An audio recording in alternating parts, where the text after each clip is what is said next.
ಇತ್ತೀಚಿನ ದಿನಗಳಲ್ಲಿ ಜನ ತಮ್ಮ ಸ್ಕಿನ್ ಕೇರ್ ಬಗ್ಗೆ ತುಂಬ ಫೋಕಸ್ ಮಾಡ್ತಾ ಇದ್ದಾರೆ. ಅದು ಒಳ್ಳೆಯ ವಿಚಾರ ಕೂಡ. ಯಾಕಂತ ಹೇಳಿದ್ರೆ ಇವತ್ತಿನ ಈ ಬ್ಯುಸಿ ಸ್ಕೆಡ್ಯೂಲ್ ಲೈಫ್ ಸ್ಟೈಲಲ್ಲಿ ನಮಗೋಸ್ಕರ ನಾವು ಟೈಮ್ ಕೊಡಲೇಬೇಕು. ಯಾಕಂದರೆ ನಮ್ಮ ಬಾಡಿ, ನಮ್ಮ ಸ್ಕಿನ್, ನಮ್ಮ ಹೇರ್ ಅಂತ ಹೇಳ್ಬಿಟ್ಟು ನಮ್ಮ ಪರ್ಸನಲ್ ಹೆಲ್ತ್ಗೋಸ್ಕರ ಕೂಡ ನಾವು ತುಂಬ ಟೈಮ್ ಕೊಡಲೇಬೇಕಾಗತ್ತೆ. ಬಟ್ ಇವಾಗ ಅದು ಒಳ್ಳೆಯ ವಿಚಾರ ಕೂಡ. ಸ್ಕಿನ್ ಕೇರ್ ಪ್ರಾಡಕ್ಟ್ಗಳನ್ನು ಯೂಸ್ ಮಾಡಬೇಕಾದ್ರೂ ಕೂಡ ಭಾಳ ಜನ ತುಂಬ ತಪ್ಪುಗಳನ್ನು ಕೂಡ ಮಾಡ್ಕೊಳ್ತಾ ಇದ್ದಾರೆ, ತುಂಬ ಮಿಸ್ಟೇಕ್ಗಳನ್ನು ಕೂಡ ಮಾಡ್ಕೊಳ್ತಾ ಇದ್ದಾರೆ. ಮೊದಲನೇದಾಗಿ ಬಂದುಬಿಟ್ಟು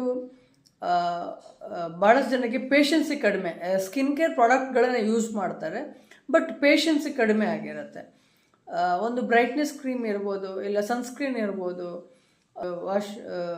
ಲೋಷನ್ಸ್ಗಳಿರ್ಬೋದು, ಯಾವುದೇ ಈ ಥರದ ಸ್ಕಿನ್ ಕೇರ್ ಪ್ರಾಡಕ್ಟ್ಗಳನ್ನು ಯೂಸ್ ಮಾಡಬೇಕಾದ್ರೆ ಭಾಳಷ್ಟು ಜನ ಕಾಮನ್ ಆಗಿ ಏನು ಮಿಸ್ಟೇಕ್ ಮಾಡ್ತಿದ್ದಾರೆ ಅಂತ ಹೇಳಿದ್ರೆ, ಒಂದು ಕ್ರೀಮನ್ನು ಒಂದು ಸಲ ಯೂಸ್ ಮಾಡ್ತಾರೆ, ಒಂದು 2 days ಯೂಸ್ ಮಾಡ್ತಾರೆ, ಅದರ ರಿಸಲ್ಟ್ ಬರ್ತಾ ಇಲ್ಲ ಅಂತ ಅಂದ್ಕೊಂಡ್ಬಿಟ್ಟು 4ನೇ ದಿವಸಕ್ಕೆ ಮತ್ತೆ ಆ ಬ್ರ್ಯಾಂಡನ್ನು ಚೇಂಜ್ ಮಾಡ್ತಾರೆ, ಇನ್ನೊಂದು ಪ್ರಾಡಕ್ಟನ್ನು ತಗೊಂಡು ಬಂದುಬಿಟ್ಟು ಯೂಸ್ ಮಾಡ್ತಾರೆ. ಸೊ ಅದು ಮತ್ತೆ ಒಂದು 4 ದಿವಸ 3 ದಿವಸ ಯೂಸ್ ಮಾಡ್ತಾರೆ, ಅದರ ಇಫೆಕ್ಟ್ ಬರ್ತಾ ಇಲ್ಲ ಅಂತ ಗೊತ್ತಾಗಿ ಮತ್ತೆ ಇನ್ನೊಂದು ಪ್ರಾಡಕ್ಟನ್ನು, ಬೇರೆ ಬ್ರ್ಯಾಂಡ್ಗೆ ಹೋಗ್ಬಿಟ್ಟು ಇನ್ನೊಂದು ಪ್ರಾಡಕ್ಟನ್ನು ಯೂಸ್ ಮಾಡ್ತಾರೆ. ಈ ಥರ ಮಾಡೋದ್ರಿಂದ ಏನಾಗುತ್ತೆ, ಸ್ಕಿನ್ ಇರಿಟೇಟ್ ಆಗುತ್ತೆ. ಯಾಕಂದರೆ ಮಲ್ಟಿಪಲ್ ಪ್ರಾಡಕ್ಟ್ ಡಿಫ್ರೆಂಟ್ ಆಗಿ ನೀವು ಕರೆಕ್ಟಾಗಿ ಸ್ಕಿನ್ಗೆ ಟೈಮ್ ಕೊಡ್ದೇನೆ 2 ಡೇಸ್ಗೆ ನೀವು ಈ ಪ್ರಾಡಕ್ಟನ್ನು ಚೇಂಜ್ ಮಾಡೋದ್ರಿಂದ ನಿಮಗೆ ಖಂಡಿತವಾಗ್ಲೂ ಕರೆಕ್ಟಾಗಿರೋ ರಿಸಲ್ಟ್ ಬರೋದಕ್ಕೆ, ಅದು ಒಂದು ತಿಂಗಳು ಹೋದರೂ ಕೂಡ ಅದರಿಂದ ಕರೆಕ್ಟಾಗಿರೋ ರಿಸಲ್ಟ್ ಬರೋದಕ್ಕೆ ಸಾಧ್ಯ ಇಲ್ಲ. ಸೊ ಈ ಥರದ ಮಿಸ್ಟೇಕ್ಗಳನ್ನು ಯಾವತ್ತು ಮಾಡಬೇಡಿ, ಇದರಿಂದ ನಿಮಗೆ ಕರೆಕ್ಟಾಗಿರುವ ರಿಸಲ್ಟ್ ಸಿಗೋದಿಲ್ಲ. ಸೊ ಅದ್ರ ಬದಲಾಗಿ ಒಂದು ಪ್ರಾಡಕ್ಟನ್ನು ಒಂದು ಸಲ ನೋಡಿ, ಅದರಿಂದ ಏನಾದರೂ ತುಂಬ ಇರಿಟೇಷನ್ ಇದೆ ಅಂತೇಳಿ ಆದಾಗ ಮಾತ್ರ ನೀವು ಅದನ್ನು ಚೇಂಜ್ ಮಾಡೋದಕ್ಕೆ ಟ್ರೈ ಮಾಡಿ. ಅದು ಬಿಟ್ಟರೆ ರಿಸಲ್ಟ್ ಬರ್ತಾ ಇಲ್ಲ, ಲೇಟ್ ಆಗ್ತಾ ಇದೆ ಅಂತ ಆದಾಗ ಪೇಷನ್ಸಿಂದ ವೆಯ್ಟ್ ಮಾಡಿಬಿಟ್ಟು ರಿಸಲ್ಟಿಗೆ ವೆಯ್ಟ್ ಮಾಡಬೇಕಾಗತ್ತೆ. ಇರಿಟೇಷನ್ ಆದಾಗ ಮಾತ್ರ, ಸ್ಕಿನ್ಗೆ ಏನಾದರೂ ಇರಿಟೇಷನ್ ಆದಾಗ ಮಾತ್ರ ನೀವು ಆ ಪ್ರಾಡಕ್ಟನ್ನು ಚೇಂಜ್ ಮಾಡ್ಕೋಬೋದು ಅಷ್ಟೇ. ಅದಕ್ಕೆ ನೀವೇನು ಮಾಡಬೇಕು, ಮೊದಲೇ ಟೆಸ್ಟಿಂಗ್ ಪ್ರಾಕ್ಟೀಸನ್ನು ಯಾವತ್ತು ಒಂದು ಪ್ರಾಡಕ್ಟನ್ನ ತಗೊಂಡು ಬಂದುಬಿಟ್ಟು 24 hours ಟೆಸ್ಟಿಂಗ್ ಪ್ರಾಕ್ಟೀಸ್ ಮಾಡಿ, ಏನು ಇರಿಟೇಷನ್ ಆಗ್ತಾ ಇಲ್ಲ, ಏನು ತೊಂದರೆ ಆಗ್ತಾ ಇಲ್ಲ ಅಂತ ಆದಾಗ ಮಾತ್ರ ನೀವು ಪ್ರಾಡಕ್ಟನ್ನು ಚೇಂಜ್ ಮಾಡಿ ಯೂಸ್ ಮಾಡ್ಕೋಬೋದು. ಅದು ಬಿಟ್ಟರೆ ರಿಸಲ್ಟ್ ಲೇಟ್ ಆಗ್ತಾ ಇದೆ ಅಂತ ಹೇಳ್ಬಿಟ್ಟು ಪೇಷನ್ಸಿ ಇಲ್ಲದೇ ಪದೇ ಬ್ರ್ಯಾಂಡ್ಗಳನ್ನು ಚೇಂಜ್ ಮಾಡಿ ಪ್ರಾಡಕ್ಟನ್ನು ಚೇಂಜ್ ಮಾಡ್ತಾ ಹೋದಷ್ಟು ನೀವು ಎಷ್ಟು ಲಾಂಗ್ ಹೋಗ್ತೀರ ಅಷ್ಟು ಅದ್ರ ರಿಸಲ್ಟ್ ಇನ್ನೂ ಡಿಲೇ ಆಗ್ತಾನೆ ಹೋಗುತ್ತೆ. ಇದು ತುಂಬ ಕಾಮನ್ ಆಗಿ ಮಾಡ್ತಾ ಇರುವಂಥ, ಭಾಳಷ್ಟು ಜನ ಕಾಮನ್ ಆಗಿ ಮಾಡ್ತಿರೋ ಮಿಸ್ಟೇಕ್ ಅಂತ ಹೇಳ್ಬೋದು. ಒಂದು ಎರಡನೇ ವಿಷಯ ಏನು ಅಂತ ಹೇಳಿದ್ರೆ, ಆಯಿಲಿ ಸ್ಕಿನ್ ಇರೋರು ಫಸ್ಟ್ ಆಫ್ ಆಲ್ ನಮ್ಮ ಸ್ಕಿನ್ ಯಾವ ಕಂಪ್ಯಾಟಬಿಲಿಟಿ ಮತ್ತು ನಮ್ಮ ಸ್ಕಿನ್ ಯಾವ ಥರದ ಸ್ಕಿನ್ ಅಂತ ಹೇಳ್ಬಿಟ್ಟು ನಾವೇ ಇಮಿಡಿಯೇಟಾಗಿ ಜಡ್ಜ್ಮೆಂಟ್ ಮಾಡ್ಕೊಂಬಿಡೋದು.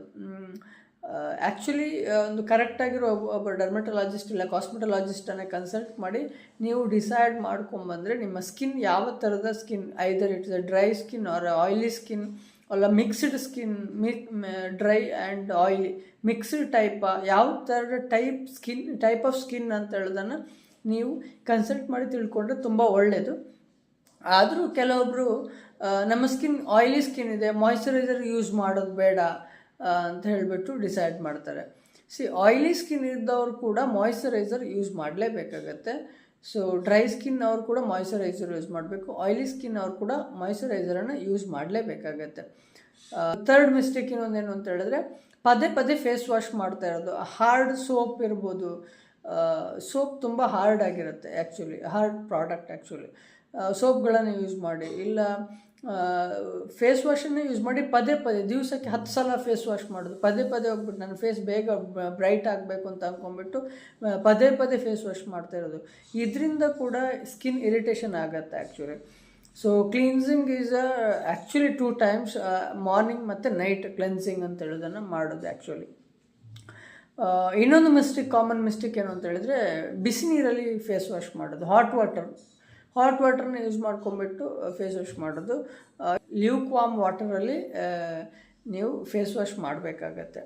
ಅದು ತುಂಬ ಬೆಸ್ಟ್ ಅಂತ ಅನಿಸೋದು. ಇನ್ನೊಂದು ಏನು ಮಿಸ್ಟೇಕ್ ಮಾಡ್ತಿದ್ದಾರೆ ಅಂತ ಹೇಳಿದ್ರೆ, ಪ್ರಾಡಕ್ಟ್ಗಳನ್ನು ಮಿಕ್ಸ್ ಮಾಡುವಂಥದ್ದು. ವೈಟಮಿನ್ ಸಿ ಪ್ರಾಡಕ್ಟ್ ಜೊತೆ AHA ಆರ್ BHA ಸ್ಕ್ರಬ್ಗಳನ್ನು ಮಿಕ್ಸ್ ಮಾಡುವಂಥದ್ದು.